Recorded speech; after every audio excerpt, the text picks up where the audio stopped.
The doctors said the little boy would never move. His parents had nearly given up hope. But then, a tiny golden retriever did something no one could explain. What this puppy discovered would shock the entire medical community and change their lives forever. Stay until the end of this story to witness the miracle that left scientists speechless and proved that sometimes the greatest healers arrive on 4 legs. Wind howled outside the small suburban house, the window panes trembling as if a stranger had knocked too hard. The bitter December air crept through the cracks of the aging home, murmuring like a silent warning. Inside, beneath the flickering light of a night lamp, Sarah Parker curled up beside the crib, her hands clutching the wooden bars until her knuckles turned white.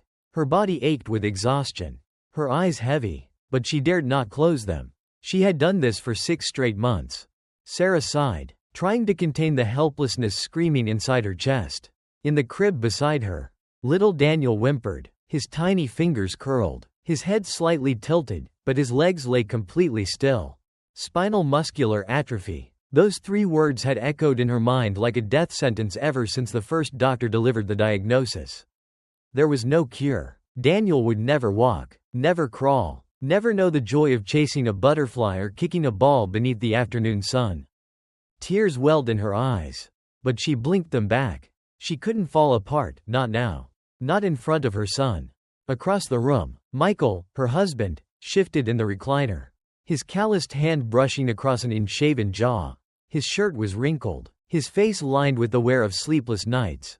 "You should sleep," he whispered, his voice hoarse with fatigue.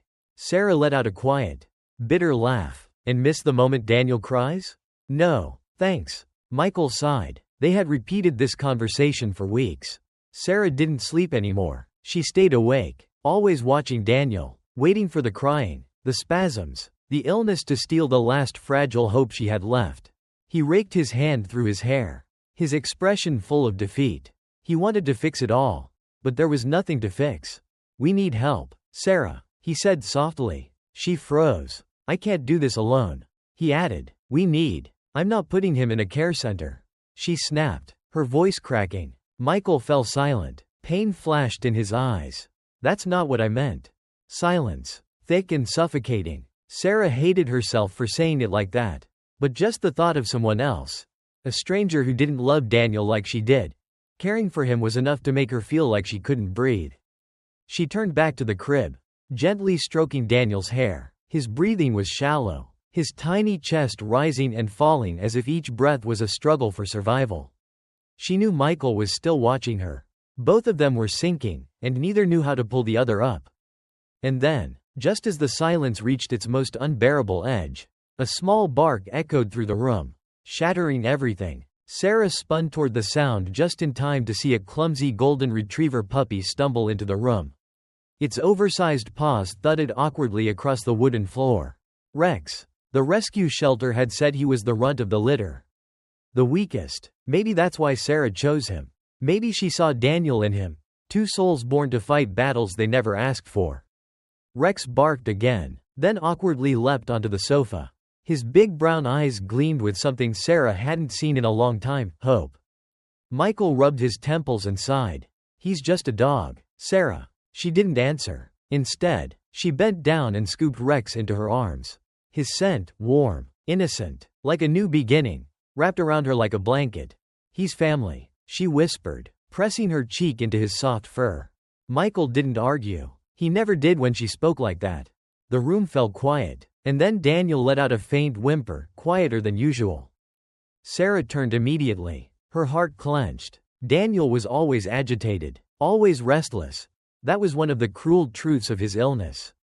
But then, something unthinkable happened. Rex jumped from Sarah's arms and climbed straight into the crib. Sarah held her breath. "Rex, no." She reached out to pull him back, but before she could touch him, Daniel's crying stopped. The room froze. For the first time in weeks, Daniel didn't wail. Sarah and Michael stood completely still, eyes wide, as Daniel reached out one tiny hand and touched the golden fur of Rex.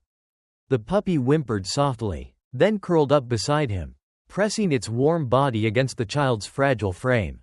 And then, the miracle no one dared to hope for happened. Daniel fell asleep, A cold gust of wind whistled through the window cracks, making the thin curtain tremble like a whisper from the dark. The red digits of the digital clock beside the bed flickered dimly. 3:17 a.m. Sarah stirred on the sofa, her neck stiff, eyes burning from lack of sleep. She hadn't meant to fall asleep, not with Daniel only a few steps away. But after months of exhaustion, her body had finally given in. A strange sound jolted her awake. At first, she thought she was dreaming, a faint rustling sound, like fabric brushing against fabric. But as her eyes adjusted to the dark, Sarah nearly held her breath. Rex was curled up next to Daniel in the crib. The tiny body of the puppy was pressed tightly against the child's chest, its head resting on Daniel's arm. One of Rex's front paws laid gently across Daniel's small body, soft, protective, as if they were born to be side by side. But the strange part wasn't the position. Rex's body was twitching, not the unconscious spasms of dreaming, but purposeful, rhythmic movements, as though something deep within him had been activated.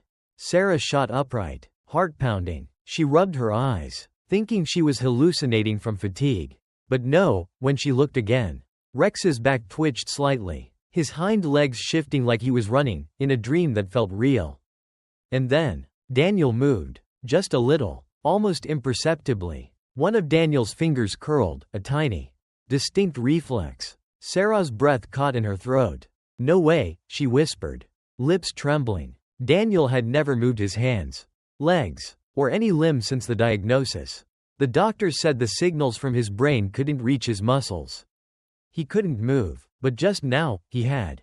She stepped closer, nearly stumbling over the lamp beside her. Her breath grew shallow. Her palms were soaked with sweat. She stared at her fragile child, and saw it again. Daniel's finger twitched, stronger this time, as if syncing with Rex's movements. Sarah raised a trembling hand to her mouth.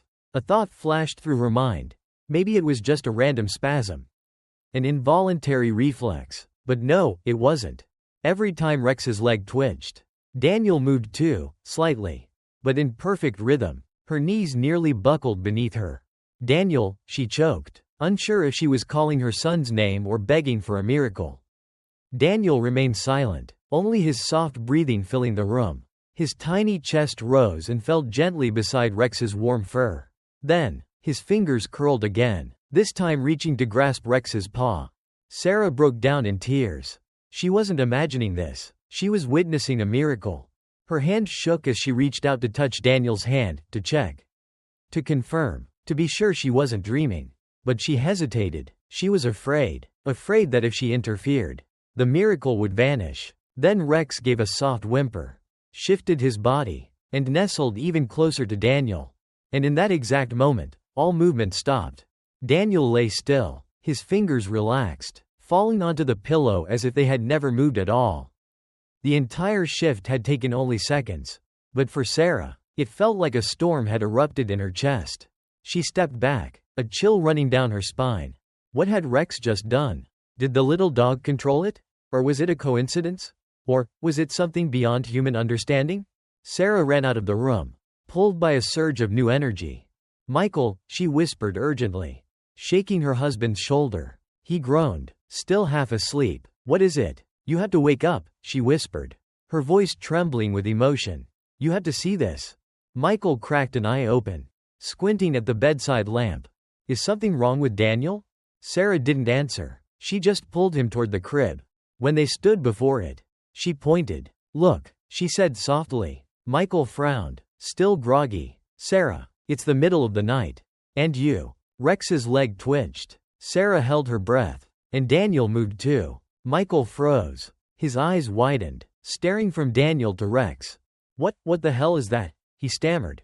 Sarah nodded, tears streaming down her cheeks. "I told you." They stood there, rooted to the floor. As the impossible continued, every time Rex moved, Daniel responded. Gently, but real, undeniably. Michael took a step forward, eyes fixed on his son. "This can't be," he whispered. Sarah clutched his hand tightly and whispered back, "It is. Michael, it's happening." They didn't know what was happening. They didn't know why, but they knew one thing for certain. Something extraordinary had just begun. And the little dog named Rex was the key. Cold fluorescent lights filled the hospital hallway as Sarah and Michael hurried Daniel into the neurology department. In Sarah's arms was Rex, the obedient little dog whose eyes glowed brightly. Barely blinking since they left the house, Sarah felt something shifting, not just inside Daniel's body, but within the very boundaries that medicine had long deemed immovable. They stepped into the examination room, where Dr. Hammond, an experienced specialist in neurology, sat behind his desk. His eyes focused on Daniel's old medical file. The wall behind him was lined with anatomical diagrams and motivational quotes. But not a single word could ease the torrent of anxiety rising within Sarah now. "Thank you both for coming," he began, his voice calm and practiced like always. "I've reviewed all the latest test results, and from a medical standpoint, there's been no significant change."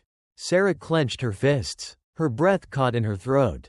"But doctor, I saw my son move." When Rex lay next to him, when he gently touched Daniel's hands, his legs, he reacted. Clearly, undeniably. Michael nodded, though his eyes still held a trace of doubt. "We recorded some video clips. If you could just take a look." Dr. Hammond's face tightened slightly. He exchanged a subtle glance with the colleague standing nearby, and in spoken agreement.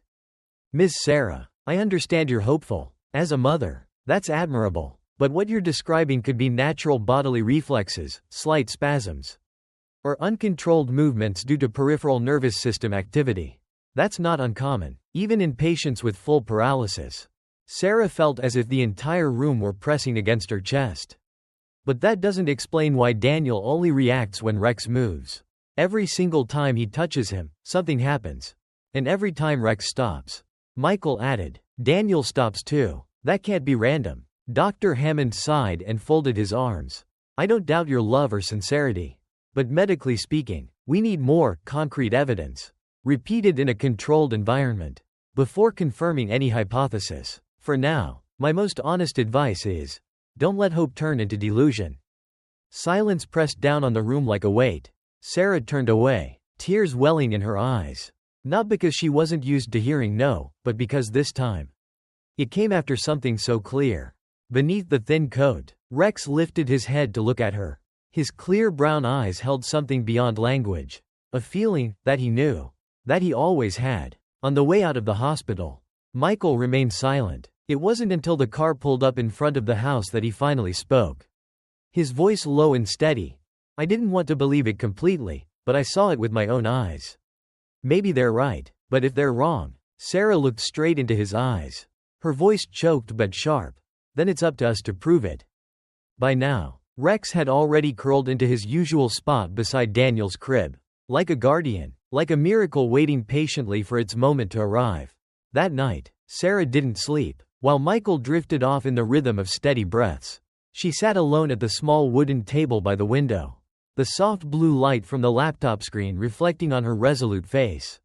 She couldn't let everything end with a cold denial from Dr. Hammond. If they didn't believe, then she would find a way to make them believe. Silently, she mounted the small camera onto a shelf tripod, adjusting the angle so the entire crib and the area where Rex usually lay were clearly within frame. Not to nurture blind hope, but to capture the truth. "Just one more time," Sarah whispered, as if praying to herself. The night passed slowly. The digital clock blinked. 2:47 a.m. Rex stirred first. His little golden head lifted, ears perked, alert. Then he quietly rose, stepped close to the crib, and gently touched his nose to Daniel's tiny arm. Sarah sat motionless, her hands gripping the armrest tight. Her eyes never left the monitoring screen. Rex nudged again, this time at Daniel's wrist. And then, the baby's fingers twitched. Very small, very slight, but unmistakable. Sarah clenched her fists, heart pounding. Once more, Rex tilted his head, placing a paw gently over Daniel's hand. And like magic, the small arm moved slightly in response to the dog's motion. Sarah burst into tears. For the first time, she had living proof, not from faint memories or hopeful impressions, but image, sound, and a real, undeniable moment. The next morning, as Michael was still groggily waking, Sarah had already set up the laptop on the table. Without a word, she hit play on the video. He slowly sat up, eyes fixed on the screen. He watched Rex stir, watched the dog approach, And then, Daniel reacted. Not once, multiple times, with a pattern, with sequence. Michael sat still for a moment. If this is a coincidence, he murmured, then it's the most perfect coincidence I've ever seen. Sarah looked at him, eyes red but ablaze with fire. It's not coincidence.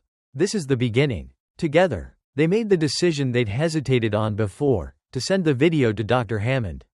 No long-winded explanation, no extra emotion, just a simple subject line. Watch this. After sending it, Sarah sat down next to Daniel and Rex. She didn't know how the doctor would respond, but she knew one thing. Now they had proof. They were no longer alone. And in that very moment, Rex stretched his legs, yawned, and gently rested his head on Daniel's stomach. The little boy smiled in his sleep, his hand instinctively tightening around Rex's ear. Sarah placed a hand over her heart and softly whispered, "We're not stopping, not while this miracle is unfolding right in front of our eyes." The clinic that morning was cold and quiet to the point where Sarah felt every step she took echoed down the long hallway. She and Michael walked in hand, their eyes resolute, though their hearts couldn't help but race. Inside the office, Dr. Hammond sat in front of his monitor. Daniel's medical file spread open across the desk. His expression, as always, calm, clinical, betraying nothing but caution. "You sent me the video," he said, without a smile, without a sigh. "I watched it." Sarah nodded, her hand unconsciously gripping tighter. Michael stayed silent, his eyes locked on Dr. Hammond. "I understand why you're hopeful," the doctor continued, flipping a few pages in the file. "But from a medical standpoint, the movements in the video, even if they coincide with the dog's behavior, still fall within the scope of spontaneous reflexes in infants." "Reflexes?" Michael said, voice low but firm. "You watched the video." Rex, the dog, initiated deliberate movement. And Daniel responded, "That's not random." Dr. Hammond sighed. "I don't deny that something noteworthy occurred. But there is no clinical evidence to support the idea that a dog can restore motor function in a spinal muscular atrophy patient. Daniel's motor neurons have been damaged irreversibly. This story, it's touching. But it doesn't change medical facts." Sarah felt her throat tighten. "So you're just going to dismiss every possibility because it's not written in a textbook?" The doctor looked at her, his eyes showing, for the first time, a trace of weariness. "I understand your hope, Sarah, but I'm a doctor. I can't act on emotion or miracles."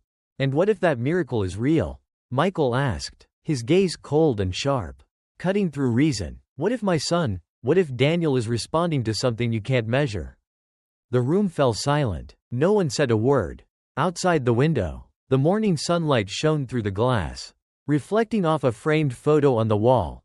A boy in a wheelchair being pulled through a hospital courtyard by a dog, a worn picture. Likely hanging there for years.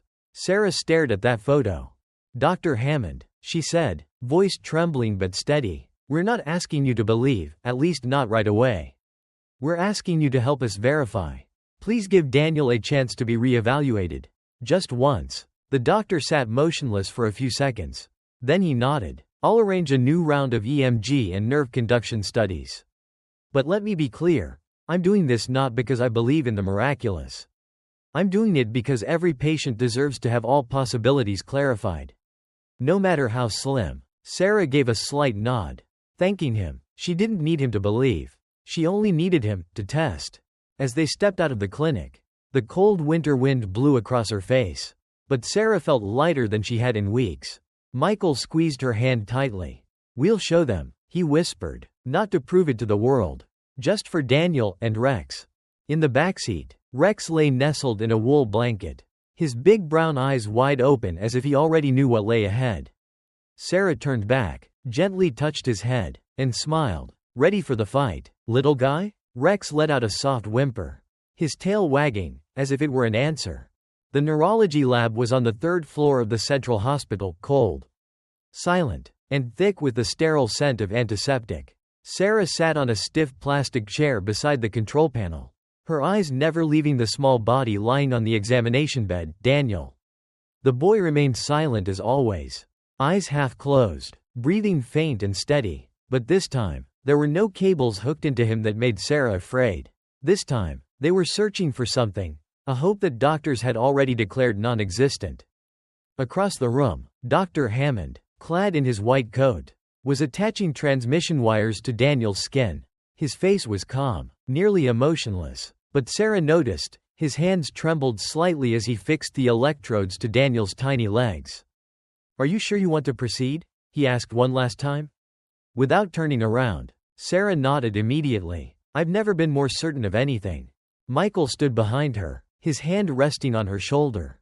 Silent. Rex wasn't allowed inside the room, but waited patiently outside the door, eyes locked on every movement behind the transparent glass.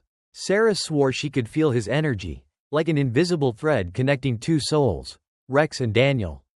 The machine powered up. The monitor displayed flickering lines of electrical signals, numbers, and constantly shifting waves. Dr. Hammond sat down in front of the screen, deeply focused. Silence stretched on. 1 minute passed, then 2. Only the steady beeping of the monitor and the hum of the ventilation fan filled the air.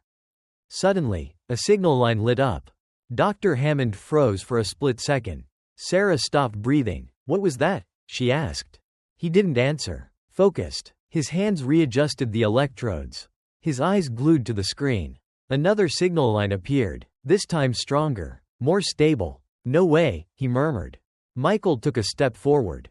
"Doctor? What is it?" Dr. Hammond slowly turned around, his eyes revealing, for the first time, pure astonishment. "There's a response from the motor nerve in the left leg."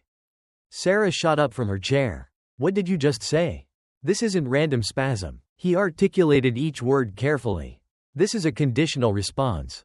The electrical signal traveled from the brain to the muscle, and the muscle responded. Extremely weak, but real." Michael raised his hand to his forehead, as if he couldn't believe what he was hearing. Sarah gasped through her tears. "So that means..." Dr. Hammond nodded slowly. "Daniel hasn't completely lost motor function. Part of his nervous system is still alive, still transmitting signals. And I have to admit, I don't know why we didn't detect this sooner." Sarah turned back toward the glass window, where Rex stood, ears perked, eyes wide with concern. She smiled, voice trembling. "We didn't detect it, but someone else knew all along." Dr. Hammond followed her gaze and saw the little dog. His expression softened, and for the first time, he sighed. A deep, honest exhale. "I'll order a full re-evaluation.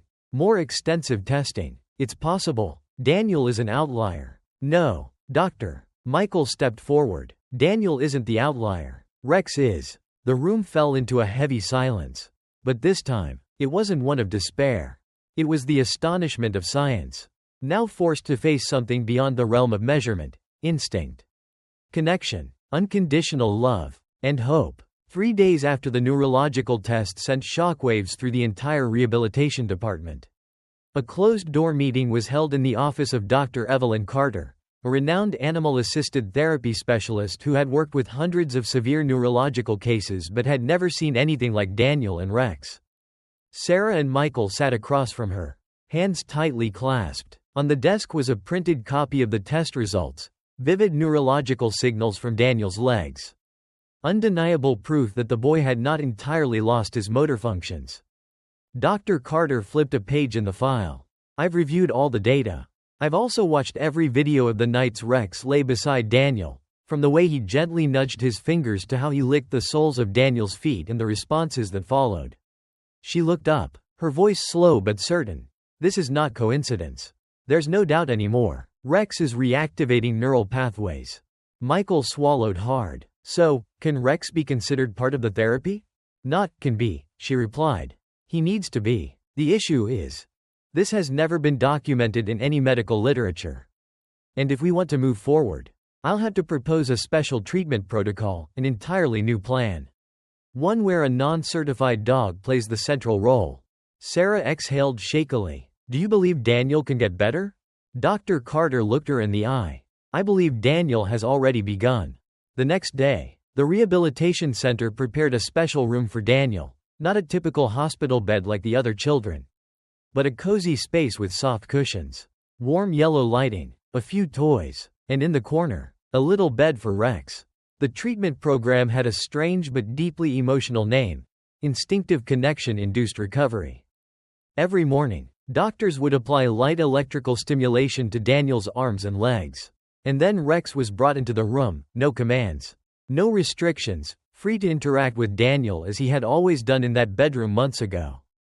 And then, the miracle began to repeat itself, this time with cameras, with doctors, with witnesses. Rex stepped forward and gently touched Daniel's left wrist with his nose. Within 10 seconds, Daniel's fingers moved slightly. Then Rex nudged the sole of his foot. Daniel's ankle twitched. And just like that, for an entire hour, Rex led each movement as if the boy's body was a symphony slowly coming back to life. Note by note, Michael stood behind the glass, eyes locked on his son. Sarah couldn't stop wiping her tears. "Do you see that?" she whispered, voice thick with emotion. "Rex isn't just reacting on instinct. He has a strategy, a rhythm. It's like he's teaching Daniel." Dr. Carter nodded slightly. "You're right. This is no longer just an animal. This is a therapy partner." A week later, when the preliminary report was submitted to the state's medical board, the story of Daniel and Rex began to spread. On social media, millions watched the video Sarah had recorded, in which Daniel lay on the mat, his trembling hand reaching out to touch Rex's head beside him, while his eyes opened wide, filled with awareness. Conservative doctors remained skeptical, but neurologists and animal behavior researchers began to pay attention. Questions were raised, comparative studies were initiated, but the most important thing, the thing Sarah and Michael always held close to their hearts, was that Daniel was responding. His body was no longer completely silent. At night, when the three of them curled up in the living room, Daniel in his mother's arms, Rex resting his head on the boy's legs, Michael whispered, "I still don't understand how this little dog is doing it." Sarah smiled, placing her hand on Daniel's chest, where his small heart beat slowly. "Maybe, he doesn't need to understand. He just feels it." Outside the window, city lights shimmered in the night. And inside, within the warmth of breath and newfound belief, a new battle had begun, one they no longer had to fight alone. News of Daniel, the boy once diagnosed with total paralysis, and the small dog named Rex quickly spread beyond the borders of the United States. Just 2 weeks after the first video was shared, a wave of international media began reporting on the irrational therapeutic phenomenon taking place at a small rehabilitation center on the outskirts of Chicago. One cold afternoon, as snow fell softly outside the windowpane, Sarah received an unexpected call from an organization called Nova Health Research, a neuroscience institute based in Switzerland. Globally renowned for its pioneering work on neural reconnection and biosensory therapy. "We've been closely following the case of Daniel and Rex," came a calm yet compelling voice through the phone. "And if the preliminary data holds true, this child is reactivating motor systems through a series of interactions that have never been documented in modern medicine." Sarah tightened her grip on the phone. "Are you saying it's real? Not only is it real, it has the potential to change how we understand neurological therapy. We would like to meet the family." 3 days later, a team of experts from Nova arrived in Chicago. Among them were familiar faces in the field: Europe's top neurologist, an animal behavior researcher from Cambridge, and most notably, Professor Anna Delacroix, a former Nobel Prize nominee in medicine for her discoveries on the role of emotional signaling in nerve regeneration. The meeting took place in the familiar therapy room, where Daniel and Rex were in the middle of their morning routine.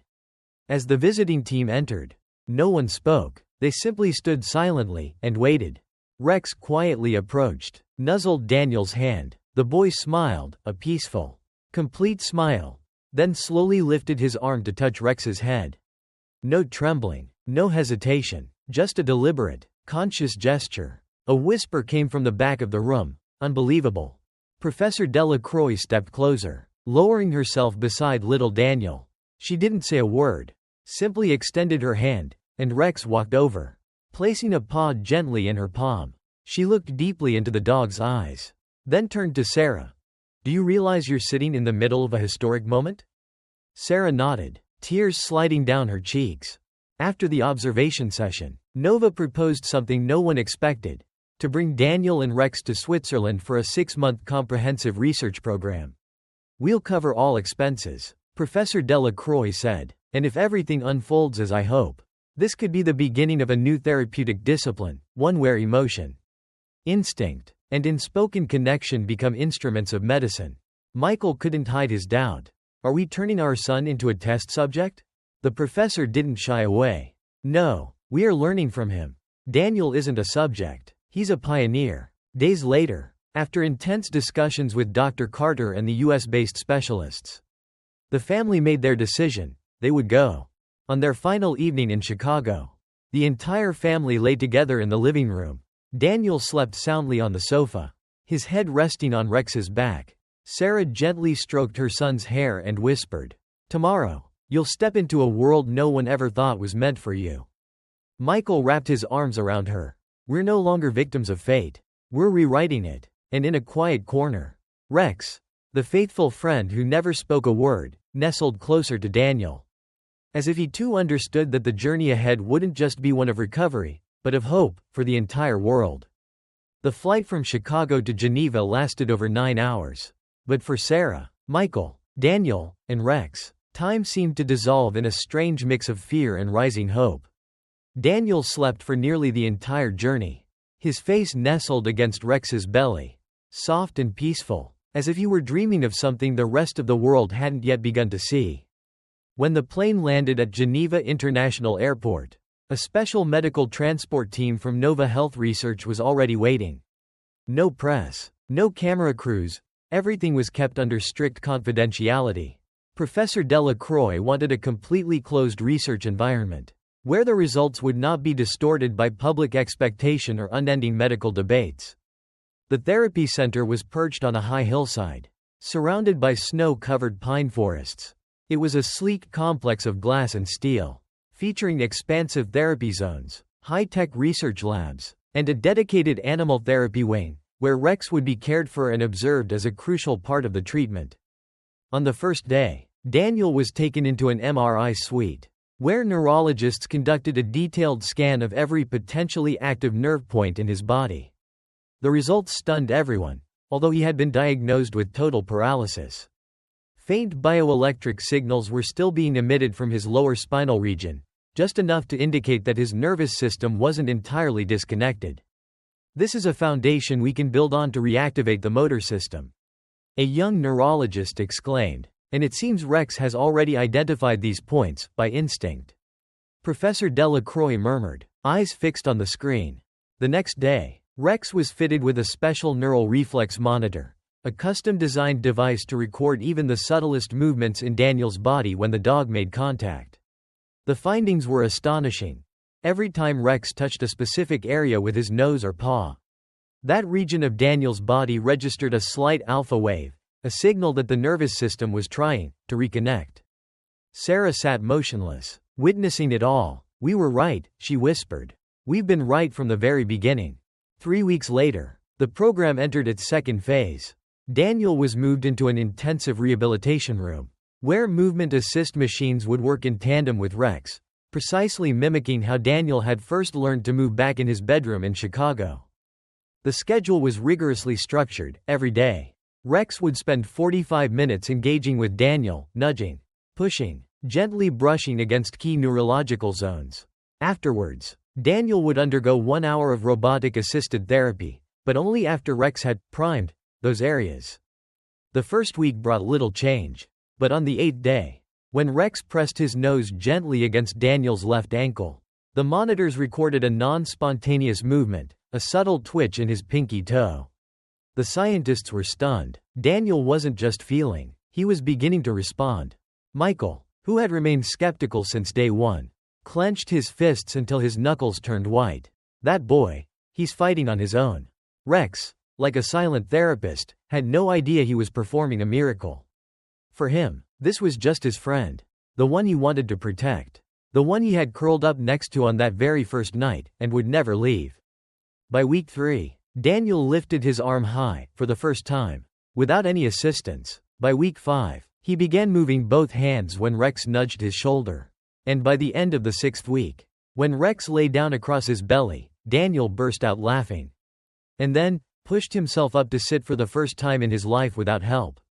The room erupted. One Japanese expert stood frozen, speechless. "I've never believed in animal instinct. But today, I withdraw every doubt I've ever had." Professor Delacroix said nothing. She simply approached Rex, knelt before him, and whispered, You are not just a dog. You are living proof of what modern medicine has forgotten, that healing doesn't come from drugs alone.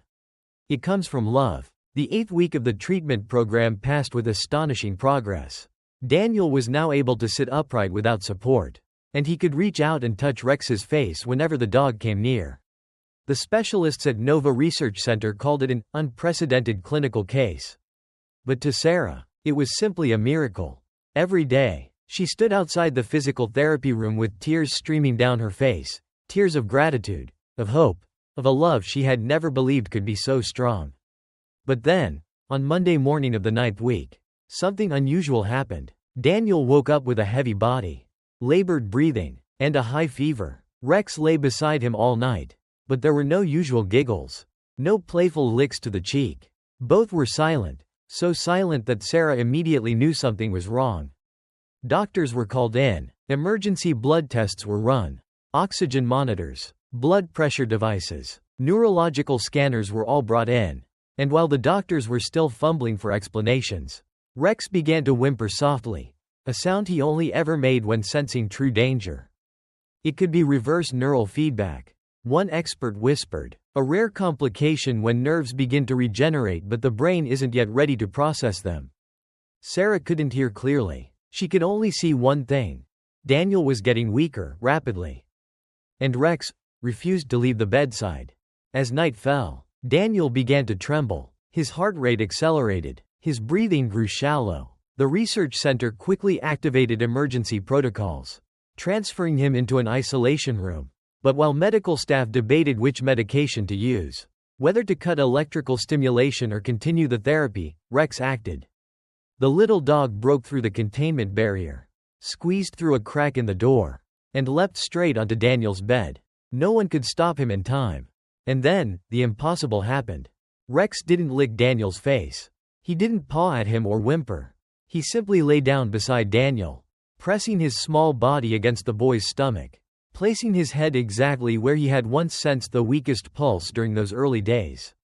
Daniel's hand suddenly twitched. Then his chest slowed, each breath becoming steadier. The monitor lights shifted from red to green. Vital signs, heart rate, respiration, even cranial pressure, began to stabilize. "No way," a doctor whispered. "We haven't administered anything yet." But Sarah already knew. She stepped forward slowly, kneeling beside the bed. "Rex is doing what he's always done," she whispered. "He can feel Daniel, and he's bringing him back." Researchers recorded the entire moment. It was the first time in modern medical history that an animal had been documented restoring the biological rhythm of a paralyzed patient during an acute neurological complication. The next morning, Daniel woke up. I dreamed Rex was calling me to get up," he said, weakly, but clearly. Sarah broke down in tears. Michael said nothing. He simply walked over, wrapped his arms around Rex, holding him tightly, as if he were embracing the last miracle left in this world. That same day, Professor Delacroix convened an emergency meeting with the entire European Medical Council. She stood up, gently stroked Rex, who sat calmly beside her, and said, "We have just witnessed the beginning of a new chapter in human medicine. A creature with no degree, no tools, no medication, yet it accomplished what hundreds of doctors could not. It didn't heal, it connected. And connection is the root of all healing." The entire room rose in silence. And then, an ovation erupted. That day, a gently sunny early autumn day, the Nova Rehabilitation Center was filled with an unusual atmosphere. Doctors, therapists, members of the press, and those who had quietly followed Daniel's journey were all present. They lined both sides of the hallway leading to the main therapy room, where a final assessment was about to take place. No one said it aloud, but everyone knew. This was the decisive day. Sarah held Daniel's hand tightly as the medical staff secured him into a standing support frame. No more adult hands holding him up. No more machines lifting his movements. Just Daniel, the boy once sentenced to a lifetime of immobility, and Rex, the little dog with silent eyes, waiting at the other end of the hallway. "Do you think you can do this?" Sarah whispered, her voice trembling like the day Daniel was born. The boy gave a small nod, his dark brown hair falling across his forehead. "Rex is waiting for me." Michael stood beside them, gripping the armrest of his chair. He had never felt his heart race like this, not from fear, but because he was witnessing a moment they hadn't dared to dream of in the past 2 years. The signal sounded. Daniel was detached from the support frame. His small feet touched the ground, for the first time without anyone holding him. 1 second, 2 seconds, no one breathed. And then, his right leg moved. The first step, slow, trembling, but steady. The entire hallway seemed to freeze. The second step, and this time, both legs moved in unison. Rex took a step back, his eyes never leaving Daniel. Cameras began clicking softly at the end of the row. By the third step, people on both sides started to cry. Not out of pity, but because they were witnessing a miracle becoming reality. Those who had once coldly read diagnostic results, once written reports saying, no possibility of recovery, were now wiping away tears in absolute silence. Daniel kept walking toward Rex. Each step was a victory carrying the weight of an entire lifetime. On the sixth step, he stumbled slightly. Sarah almost rushed forward to catch him, but didn't make it in time. Because Rex did, the little dog stepped forward, nudged Daniel's leg, just enough to help him regain his balance. Daniel laughed. That laugh, innocent, pure, caused the entire hallway to erupt. No one could hold it back anymore. Applause thundered. And right at the heart of it all, Daniel stretched his arms, took 3 final steps, and sat down beside Rex. He hugged the dog, burying his face in the golden, soft fur. No need for explanations. No need for doctors to declare anything. He understood. He had won. Sarah collapsed to the floor, crying like she never had before. Michael wrapped his arms around both mother and child. His voice choked. Our son, my son, walked on his own. At the far end of the hallway, Professor Delacroix stood silently, tears streaming down her cheeks. She whispered to the assistant beside her, I've witnessed hundreds of recoveries. But today, I believe in something beyond science. More than a year has passed since that miraculous morning, the day when Daniel, the little boy once sentenced to a lifetime of immobility, walked down that hallway between 2 lines of onlookers, with Rex right beside him like a shadow. Their story didn't end in therapy rooms. It spread across the world like a flame of hope reigniting where belief had once gone dark. From local newspapers to national television, from medical forums to global rehabilitation conferences, the phrase, the Rex effect, became a global phenomenon. No one could precisely explain how a little dog could spark neurological responses in a paralyzed child. There was no complete theory, no verified formula, but the result was undeniable, and undeniably a miracle. Daniel is now 4 years old. He still undergoes daily physical therapy. But the difference is, he no longer fights alone. He runs, he falls, he gets back up, laughing in the grassy yard of a new rehabilitation center, a place named the Rex Center for Pediatric Neurology. Funded by millions in global donations after the story went viral. Sarah is now an inspirational speaker, not only for parents of children with disabilities, but also for doctors, researchers, and anyone who had ever lost faith in the miraculous. Every time she mentions the name, Rex, the room falls silent, as if they're not just hearing about a dog, but about a miracle that once walked among them. Michael, the one who once doubted the most, is now the founder of a nonprofit organization connecting families of children with neurological conditions to animal-assisted therapy programs. He still remembers that moment when Daniel sat up for the first time and said, Daddy, I did it by myself. And Rex? He's still the silent hero he always was. He doesn't understand fame, doesn't care for camera lenses, and doesn't need applause. The only thing he's ever needed was the little boy who once lay motionless in a crib. On the afternoon of Daniel's 5th birthday, after most of the guests had gone and the lawn had grown quiet again, Sarah sat on the porch while Michael placed the cake on the kitchen table. Daniel ran outside with Rex by his side. He turned back and called to his mother, Mom, I can run now. And right before her eyes, the little boy who was once motionless, confined to machines and grim diagnoses, was now running free under the sunlight. His laughter echoing back through all the long months of pain now fading into the past. Rex let out a joyful bark, bounding after him, ears perked, tail wagging fiercely as if trying to outrun the very light. I love Rex, Daniel said as he wrapped his arms around him. Sarah smiled, eyes glistening. So do I, sweetheart. Some stories don't need a conclusion, because they never really end. They become legends, told in hospital corridors, replayed on screens, whispered in quiet bedtime prayers when someone, somewhere, needs one more reason not to give up. The story of Daniel and Rex is one of those. And if you are reading these words, remember this. Miracles don't always come from laboratories, formulas, or logic. Sometimes, miracles come from a heart that knows how to love. From a little dog with eyes that see deeper than any diagnosis. From a friendship between a boy and his four-legged companion that changed the world.